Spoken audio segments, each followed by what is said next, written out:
Hello everyone, welcome to SR tutorials. Friends, ఈ వీడియోలో మనం తెలంగాణకు సంబంధించి న్యూస్ పేపర్లో పబ్లిష్ అయిన ఇంపార్టెంట్ అప్డేట్స్, ఇంకా కరెంట్ అఫైర్స్కు సంబంధించిన అప్డేట్స్ని అయితే మనము ఈ వీడియోలో తెలుసుకుందాం. వీడియో చూస్తున్న ప్రతి ఒక్కరు కూడా వీడియోని లైక్ చేసి మీ సపోర్ట్ని తప్పకుండా తెలపండి. సో దీనిలో ఫస్ట్ వచ్చేసి ఆర్టీసీలో 3038 ఖాళీల భర్తీకి ఏర్పాట్లు అంటూ ఇచ్చారు. టీజీఎస్ ఆర్టీసీలో తొలిసారి పూర్తి స్థాయి నియామకాలు, ఎస్సీ వర్గీకరణ పూర్తవడంతో మార్గం సుగమం. నియామక సంస్థలకు బాధ్యత అప్పగింత త్వరలో అందుబాటులోకి 2000 మంది కొత్త డ్రైవర్లు అంటూ సాక్షి పేపర్లో పబ్లిష్ అయింది. సో దీని గురించి చూద్దాం. తెలంగాణ ఆర్టీసీలో తొలి నియామక ప్రక్రియకు రంగం సిద్ధమైంది. ఉమ్మడి రాష్ట్రంలో 2012లో చివరిసారి వివిధ కేటగిరీల్లో నియామకాలు జరిగాయి. ఆ తర్వాత మళ్ళీ ఇప్పటి వరకు పోస్టుల భర్తీ జరగలేదు. సుదీర్ఘ విరామం తర్వాత ఇప్పుడు ఏకంగా 3038 పోస్టుల భర్తీకి కసరత్తు మొదలైంది. ఇప్పటి వరకు ఆర్టీసీలో ఉద్యోగాల భర్తీని సంస్థే చేపట్టే విధానం అనేది ఉండేది. తొలిసారి నియామక సంస్థలకు ప్రభుత్వం ఈ బాధ్యత అప్పగించింది. TGPSC, police recruitment board, medical recruitment బోర్డులు కేటగిరీల ప్రకారం నియామక ప్రక్రియలను చేపట్టనున్నాయి అంటూ ఇచ్చారు. అదేవిధంగా 7-8 నెలల క్రితమే కసరత్తు అంటూ కూడా ఇచ్చారు. తెలంగాణ ఆర్టీసీలో ప్రస్తుతం చాలా పోస్టులు ఖాళీగా ఉన్నాయి. అయితే ప్రతి నెల సగటున 200 మంది రిటైర్ అవుతూ ఉండడంతో ఖాళీల సంఖ్య ఎప్పటికప్పుడు పెరుగుతోంది. దీంతో ఉన్న సిబ్బందిపై పనిభారం పెరుగుతోంది. ఈ నేపథ్యంలో ఖాళీల భర్తీ చేపట్టాలని 7-8 నెలల క్రితమే ఆర్టీసీ కసరత్తు ప్రారంభించింది. దాదాపు 5000 ఖాళీల భర్తీకి ప్రతిపాదించింది. కానీ ప్రభుత్వం 3038 పోస్టులకే అనుమతిచ్చింది. అయితే తాము నియామక పరీక్షలకు రూపొందించుకున్న క్యాలెండర్ ఆధారంగానే ఆర్టీసీలో పోస్టుల భర్తీ కూడా ఉంటుందని ఆయా సంస్థలు ప్రకటించాయి అంటూ ఈ విధంగా ఇచ్చారు. అదేవిధంగా అప్పటి వరకు అవుట్సోర్సింగ్ డ్రైవర్లతో అంటించారు. ప్రస్తుతం ఆర్టీసీలో 1600 డ్రైవర్ పోస్టులు ఖాళీగా ఉన్నాయి. దీంతో ఉన్న డ్రైవర్లపై తీవ్ర పనిభారం పెరిగింది. డబుల్ డ్యూటీలు చేయాల్సి వస్తోంది. దీంతో 1500 మంది అవుట్సోర్సింగ్ డ్రైవర్లను విధుల్లోకి తీసుకునేందుకు సంస్థ ఇటీవల నోటిఫికేషన్ జారీ చేసింది. మ్యాన్ పవర్ సప్లయర్స్ సంస్థల నుంచి మంచి స్పందన వచ్చింది. ఇప్పుడు ఎంపిక చేసిన డ్రైవర్లకు శిక్షణ ఇస్తున్నారు. వీరిని 3 నెలల పాటు కొనసాగిస్తామని ఒప్పందంలో సంస్థ పేర్కొంది అంటూ ఈ విధంగా అయితే ఇచ్చారనమాట. ఇక్కడ మనకు రెగ్యులర్ నియామకంలో భర్తీ అయ్యే పోస్టులు ఇలా అంటూ ఇచ్చారు. సో మనకి ఇక్కడ లిస్ట్ అయితే ఇచ్చారనమాట. కేటగిరీ వైజ్గా పోస్టులు, ఇంకా నియామక సంస్థలకు సంబంధించి డ్రైవర్లు 2000, పోలీస్ రిక్రూట్మెంట్ బోర్డు ద్వారా నియామక సంస్థ వచ్చేసి పోలీస్ రిక్రూట్మెంట్ బోర్డు. అదేవిధంగా శ్రామిక్ నుంచి 743, డిప్యూటీ సూపరింటెండెంట్ మెకానికల్ దీనిలో 114, డిప్యూటీ సూపరింటెండెంట్ ట్రాఫిక్లో 84, అదేవిధంగా డిపో మేనేజర్, అసిస్టెంట్ ట్రాఫిక్ మేనేజర్లో 25. సో నియామక సంస్థ వచ్చేసి దీనికి టీజీపీఎస్సీ. నెక్స్ట్ అసిస్టెంట్ మెకానికల్ ఇంజనీర్లో 18, అసిస్టెంట్ ఇంజనీర్ సివిల్లో 23, సెక్షన్ ఆఫీసర్లో 11, అకౌంట్స్ ఆఫీసర్లో 6, మెడికల్ ఆఫీసర్స్ జనరల్లో 7, మెడికల్ ఆఫీసర్స్ స్పెషలిస్ట్లో 7. సో ఈ విధంగా నియామక సంస్థలు వేర్వేరు నియామక సంస్థలు ఈ విధంగా ఈ విధంగా ఉన్నాయి అన్నమాట. అదేవిధంగా త్వరలో భర్తీ ప్రక్రియ అంటూ ఇచ్చారు. తెలంగాణ కాంగ్రెస్ పార్టీ ప్రభుత్వం వచ్చిన తర్వాత యువత ఉపాధికి పెద్దపీట వేస్తూ 60,000కు పైగా ఉద్యోగాలు భర్తీ చేశాం. ఇప్పుడు తెలంగాణ ఆర్టీసీలో తొలిసారి భర్తీ ప్రక్రియ చేపడుతున్నాం. 3038 ఖాళీలను నియామక బోర్డు ద్వారా భర్తీ చేయనున్నామంటూ ఈ విధంగా అయితే రవాణా శాఖ మంత్రి పొన్నం ప్రభాకర్ వెల్లడించినట్లుగా ఇచ్చారు. నెక్స్ట్ అప్డేట్ చూద్దాం. ఇంద్రవెల్లి అమరవీరుల కుటుంబాలకు ఉద్యోగాలు ఇస్తాం. ఇప్పటి వరకు గుర్తించని అమరవీరుల వివరాలు సేకరిస్తాం. ఇంద్రవెల్లి అమరవీరుల సంస్మరణ దినోత్సవంలో మంత్రి సీతక్క వెల్లడి. ఆదివాసీలది త్యాగాల జాతి అని ప్రశంస. తొలిసారిగా ప్రభుత్వ ఆధ్వర్యంలో కార్యక్రమం. భారీగా తరలి వచ్చిన ఆదివాసీలు అంటించారు వెలుగు పేపర్లో. సో దీని గురించి చూస్తే ఆదివాసీలది త్యాగాల జాతి అని మంత్రి సీతక్క అన్నారు. వారి పోరాటాలు చూస్తే కాకతీయులపై సమ్మక్క సారలమ్మ, బ్రిటిష్ పాలకులకు వ్యతిరేకంగా బిర్సా ముండా, రామ్జీ గోండ్, నిజాంపై పోరాడిన కొమురం భీం గుర్తుకొస్తారని పేర్కొన్నారు. వారంతా ఆదివాసీ ప్రజల కోసం పోరాడి అమరవీరులయ్యారని గుర్తు చేశారు. ఆదిలాబాద్ జిల్లా ఇంద్రవెల్లి మండలంలో తొలిసారి ఇంద్రవెల్లి అమరవీరుల సంస్మరణ దినోత్సవాన్ని అధికారికంగా నిర్వహించారు. ఈ సందర్భంగా అమరవీరుల స్తూపం వద్ద తదితరులు పాల్గొన్నారు. అదేవిధంగా అమరులకు నివాళులు అర్పించి మాట్లాడారు. ఇంద్రవెల్లి అమరవీరులను ఆదుకుంటామని గతంలోనే హామీ ఇచ్చామని, అందులో భాగంగానే అమరవీరుల కుటుంబాలకు ఆర్థిక సహాయం అందించామని మంత్రి పేర్కొన్నారు. అమరవీరుల కుటుంబ సభ్యులకు వారి క్వాలిఫికేషన్ను బట్టి ఆయా శాఖల్లో ఉద్యోగాలు కల్పిస్తామని అన్నారు అంటూ సో ఈ విధంగా అయితే ఇచ్చారు. అదేవిధంగా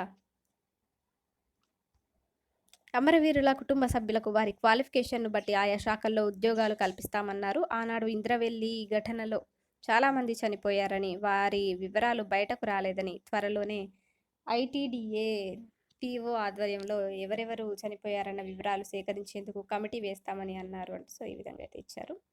నెక్స్ట్ అప్డేట్ చూద్దాం. కొత్త మున్సిపాలిటీలకు పోస్టులు శాంక్షన్ చేయండి, సర్కార్కు మున్సిపల్ శాఖ లేఖ. ఇటీవల 18 కొత్త మున్సిపాలిటీలు, 3 కార్పొరేషన్ల ఏర్పాటు. ఒక్క మున్సిపాలిటీకి 36, కార్పొరేషన్కు 150 నుంచి 250 పోస్టులు అవసరం అంటూ వెలుగు పేపర్లో పబ్లిష్ అయింది. కొత్తగా ఏర్పాటు చేసిన మున్సిపాలిటీలు, కార్పొరేషన్లకు పోస్టులు మంజూరు చేయాలని ప్రభుత్వానికి మున్సిపల్ శాఖ లేఖ రాసింది. కొన్ని చోట్ల గ్రామ పంచాయతీలను కలిపి మున్సిపాలిటీలుగా, మరికొన్ని చోట్ల మున్సిపాలిటీలకు కొన్ని గ్రామాలు కలిపి కార్పొరేషన్లుగా ఏర్పాటు చేశారు. కొత్తగూడెం, పాల్వంచ మున్సిపాలిటీలకు కలిపి కార్పొరేషన్గా ఏర్పాటు చేయగా, కరీంనగర్ కార్పొరేషన్లో కొత్తగా కొత్తపల్లి మున్సిపాలిటీని విలీనం చేశారు. ఇటీవల 2 దశల్లో 18 మున్సిపాలిటీలు, 3 కార్పొరేషన్లను సర్కార్ ఏర్పాటు చేసింది అంటే సో ఈ విధంగా అయితే డీటెయిల్స్ అయితే ఇచ్చారు. 1100 మంది అవసరం అంటూ కూడా సో ఈ విధంగా అయితే ఇచ్చారనమాట మనకి. అదేవిధంగా మనకి ఇక్కడ కొత్త మున్సిపాలిటీలు ఇవే అంటూ కూడా రావడం జరిగింది. తొలి దశలో ప్రభుత్వం మహబూబాబాద్ జిల్లా కేసముద్రం, జనగామ జిల్లా స్టేషన్ గన్పూర్, సంగారెడ్డి జిల్లా కోహిర్, గడ్డపోతారం, గుమ్మడిదల, ఇస్నాపూర్, నారాయణపేట జిల్లా మద్దూరు, భద్రాద్రి కొత్తగూడెం జిల్లా అశ్వారావుపేట, ఖమ్మం జిల్లా ఏదులాపురం, మహబూబ్ నగర్ జిల్లా దేవరకద్ర, రంగారెడ్డి జిల్లా మొయినాబాద్ ఇంకా చేవెళ్లను. అదేవిధంగా రెండో దశలో ములుగు, ఖమ్మం జిల్లా కల్లూరు, నిజామాబాద్ జిల్లా బిచ్చుకుంద, మెదక్ జిల్లాలో అలియాబాద్, ఎల్లంపేట, 3 చింతలపల్లిని మున్సిపాలిటీలుగా ఏర్పాటు చేసింది. 2 దశలో కొత్తగూడెం, పాల్వంచను కలిపి కొత్త కార్పొరేషన్గా ఏర్పాటు చేశారంటే సో ఈ విధంగా అయితే ఇచ్చారు. Next update. ఇందిరమ్మ ఇండ్ల స్కీమ్ ఏఈ పోస్టులకు మస్తు డిమాండ్ అంటూ ఇచ్చారు. 390 పోస్టులకు 10,000 దరఖాస్తులు. అవుట్సోర్సింగ్ పద్ధతిలో మండలానికి ఒకరి నియామకం. మార్కుల ఆధారంగా రిక్రూట్మెంట్. పూర్తయిన సెలక్షన్. 23న అపాయింట్మెంట్ ఆర్డర్లు. వచ్చే నెల ఫస్ట్ వీక్ నుంచి విధుల్లోకి కొత్త ఏఈలు అంటూ వెలుగు పేపర్లో పబ్లిష్ అయిందనమాట. సో దీని గురించి చూద్దాం. ఇందిరమ్మ ఇండ్ల స్కీమ్ అమలు కోసం అవుట్సోర్సింగ్ పద్ధతిలో 390 అసిస్టెంట్ ఇంజనీర్ ఏఈ పోస్టుల భర్తీ కోసం ప్రభుత్వం ఇచ్చిన నోటిఫికేషన్కు భారీ స్పందన వచ్చింది. మండలానికో ఏఈ పోస్టు భర్తీకి నోటిఫికేషన్ ఇవ్వగా సుమారు 10,000 అప్లికేషన్లు వచ్చినట్లు తెలిసింది. మ్యాన్ కైండ్ ఎంటర్ప్రైజెస్ ద్వారా ఏఈల భర్తీ కోసం ఈ నెల 4వ తేదీన జాబ్ నోటిఫికేషన్ ఇచ్చారు. దరఖాస్తులు అదే రోజు నుంచి స్వీకరించగా గడువు ఈ నెల 11తో ముగిసింది. ఇటీవల వీరి సెలక్షన్ కూడా పూర్తయిందని ఏజెన్సీ నిర్వాహకులు వెల్లడించారు. ఈ నెల 23న వీరికి అపాయింట్మెంట్ ఆర్డర్లు ఇవ్వనున్నట్లు తెలిపారు.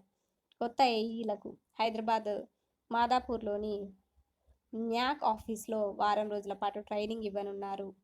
వీరు వచ్చే నెల ఫస్ట్ వీక్ నుంచి విధుల్లో చేరనున్నారు అంటూ సో దీనికి సంబంధించి అయితే ఇచ్చారు. అదేవిధంగా 505 పోస్టులకు 125 మందే ఉన్నారు అంటూ కూడా మాకైతే రావడం అయితే జరిగిందనమాట.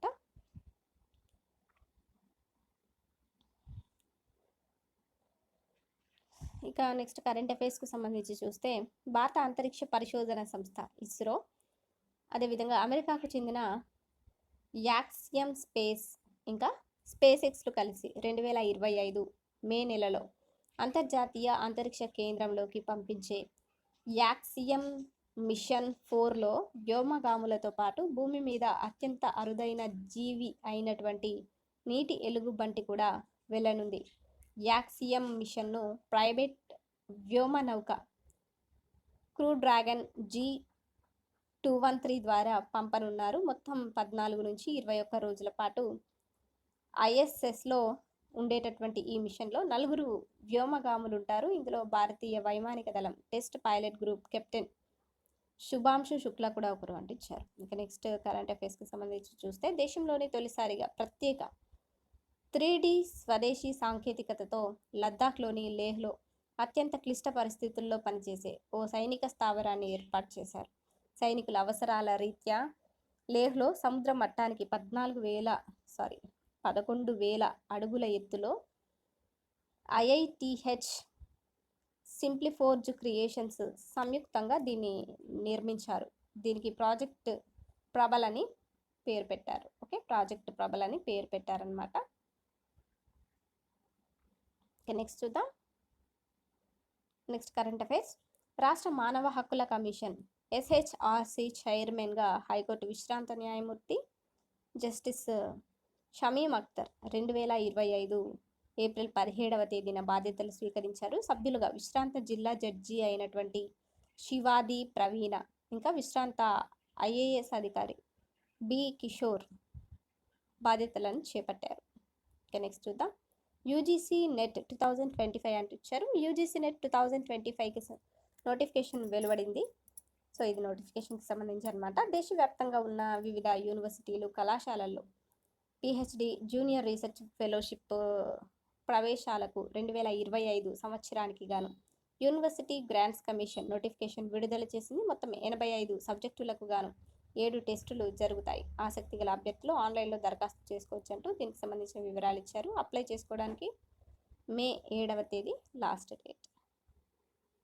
నెక్స్ట్, సమాన అవకాశాలతోనే మహిళా సాధికారత అంటూ మనకు ఇచ్చారనమాట. కేంద్ర మంత్రివర్గంలో 9.72% మహిళలు, ఎమ్మెల్యే స్థానాల్లో 9%. కేంద్ర గణాంకాల శాఖ అంటూ మనకు ఈ విధంగా అయితే ఒక ఆర్టికల్ అయితే పబ్లిష్ అయింది ఈనాడు పేపర్లో అయితే.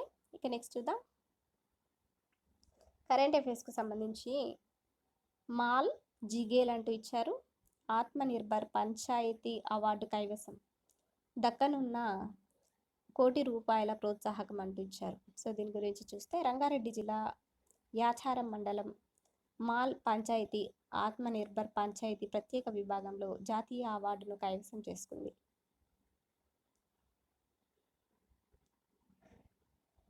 కేంద్ర గ్రామీణాభివృద్ధి శాఖ గత నెలలో 19 అంశాల ప్రగతిపై దరఖాస్తులు ఆహ్వానించగా రాష్ట్ర ప్రభుత్వం మాల్ను ఎంపిక చేసి పంపింది.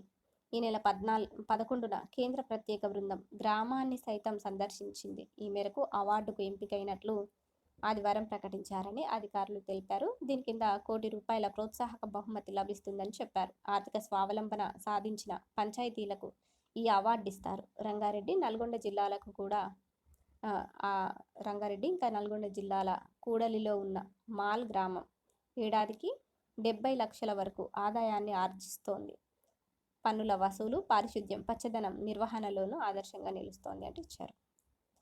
నెక్స్ట్ కరెంట్ అఫైర్స్కి సంబంధించి సంస్కృతిపై మోదీ ప్రసంగాలకు అక్షర రూపం పుస్తకానికి సాంస్కృతిక పాంచ్వా అధ్యాయిగా పేరు ఆవిష్కరించిన స్వామి అవధేశానంద్ గిరి మహారాజ్ అంటూ సో ఈ విధంగా అయితే ఇచ్చారనమాట. పుస్తకం పేరు అనేది ఇక్కడ మనకు చాలా ఇంపార్టెంట్. సాంస్కృతిక పాంచ్వా అధ్యాయ్.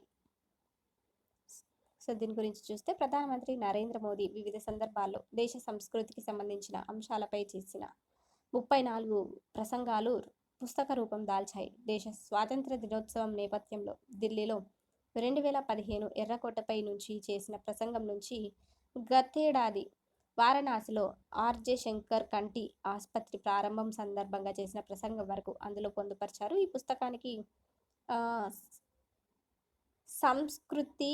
సంస్కృతిక పాంచ్వా అధ్యాయాన్ని పేరు పెట్టారు అంటే సో ఈ విధంగా అయితే ఇచ్చారు.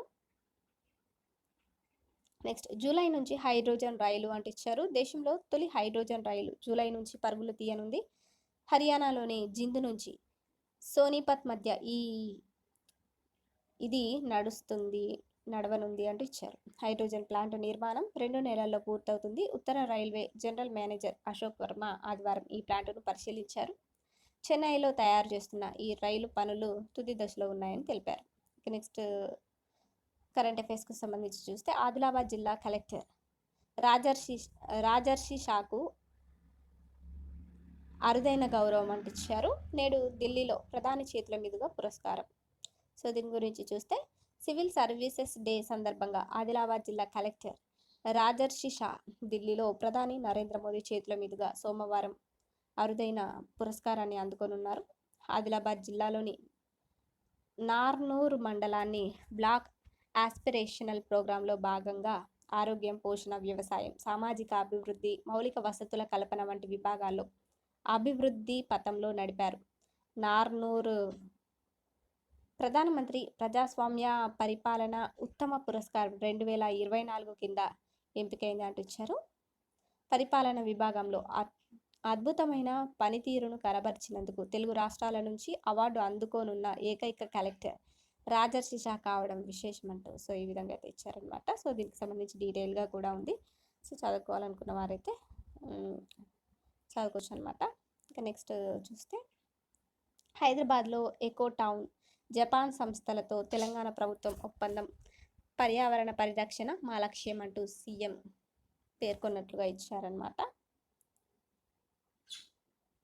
నెక్స్ట్ చైనాలో గోల్డ్ ఏటీఎం అంటూ కరెంట్ అఫైర్స్కు సంబంధించి వచ్చింది. బంగారాన్ని కరిగించి బ్యాంకు ఖాతాలో డబ్బు జమ, అవాక్ అవుతున్న నెటిజన్లు అంటించారు. సో దీని గురించి చూస్తే చైనాలోని షాంఘైలో ఉన్న గోల్డ్ ఏటీఎం ప్రపంచం దృష్టిని ఆకర్షిస్తుంది. ఖాతాదారు దీనిలో బంగారం నాణేలు, కడ్డీలు, ఆభరణాలను ఉంచితే వాటిని కరిగించి స్వచ్ఛతను తనిఖీ చేసి ఆ బంగారం బరువుకు తగిన మార్కెట్ విలువను డిజిటల్ కరెన్సీ రూపంలో ఖాతాదారు బ్యాంకు ఖాతాకు పంపిస్తుంది. ఈ ప్రక్రియ కొద్ది నిమిషాల్లోనే పూర్తవుతుంది. దీని గురించి టర్కిష్ టెక్ ఇన్ఫ్లుయెన్సర్ టన్సు ఎగెన్ సామాజిక మాధ్యాల్లో పోస్ట్ చేశారు. ఇది చైనాలో ఏర్పాటు చేసిన మొదటి gold ATM.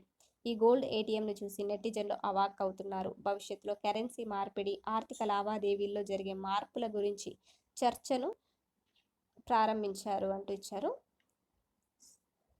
Thank you for watching this video.